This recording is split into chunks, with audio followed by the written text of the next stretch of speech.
坦洲咧，再唔係咧大家印象之中嘅山卡拉鄉村小鎮，因為咧最近咧坦洲咧已經被列入咧小城市試點。咁中山咧有成20幾個鎮嘅喎，咁點解咧會齋揀坦洲咧？嗱，原因咧係有3個嘅。第一，坦洲咧可開發嘅用地佢係有嘅。第二咧就係佢嘅產業強到不得了。第三就係佢嘅地理位置相當優越，同我哋嘅珠海非常之近，未來嘅發展無可限量。咁基於呢3點咧，坦洲咧就列入為小城市試點啦。咁小城市試點咧係做啲乜嘢嘅咧？我哋俾大家睇下，因為我哋係印象之中咧嚟到坦洲啊，會感覺到坦洲咧係好山卡拉嘅。俾個航拍俾大家睇下。嗱，喺我哋嘅 VR 圖呢度可以睇到，成個坦洲咧，你會感覺到佢好似有少少鄉村啊、小鎮嘅感覺嘅。咁但係佢而家咧列入咗小城市試點嘅話咧，咁佢嘅發展就唔一樣啦。因為小城市試點咧，佢係按市級嘅一個標準嚟發展嘅，即係譬如話佢嘅道路啦，佢個基礎嘅道路建設啦，同埋咧佢嘅學校啦、醫院啊、各方面嘅社區啊，嗰啲都會有升級嘅。咁你係小城市試點，咁啱啱所講嘅，佢都係直接審批嘅啦，唔會又話一層層咁樣去審批，有難度、有阻礙。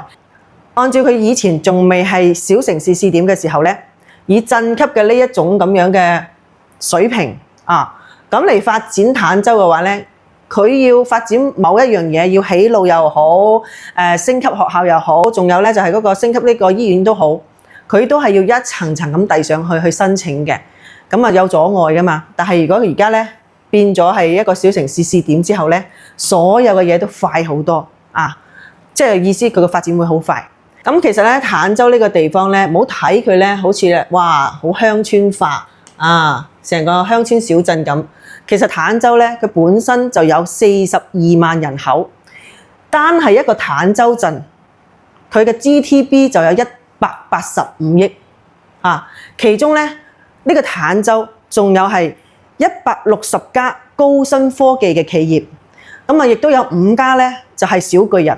咁呢5家小巨人當中咧，其中有一家咧就係做無人機嘅。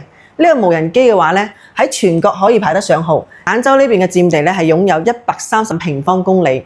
咁你可以喺我哋嘅呢個 VR 睇到，而家坦洲咧所有嗰啲咁嘅細個嗰啲1樓嘅廠房都係已經拆遷晒㗎啦。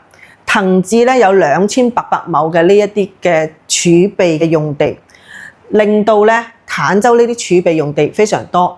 咁可以做啲乜嘢咧？可以咧招商引資。即係如果你要過嚟我哋坦洲開廠，我哋有地；你要過嚟坦洲發展，我哋係有地嘅。咁中山其他鎮咧就冇坦洲咁多嘅儲備用地㗎啦。咁第二咧就係坦洲佢嘅產業真係非常之強嘅。坦洲本身佢以前就係中山4小府之稱，而且而家咧仲有低空經濟，一個坦洲嘅 GDP 就可以冚低晒中山其他嘅鎮啦。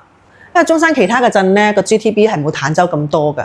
咁第三咧就係坦洲咧，佢個位置咧地理位置非常之優越，你可以睇呢個位置睇得到，就喺呢度開個車就可以咧直接去到我哋嘅南屏嘅華發商都。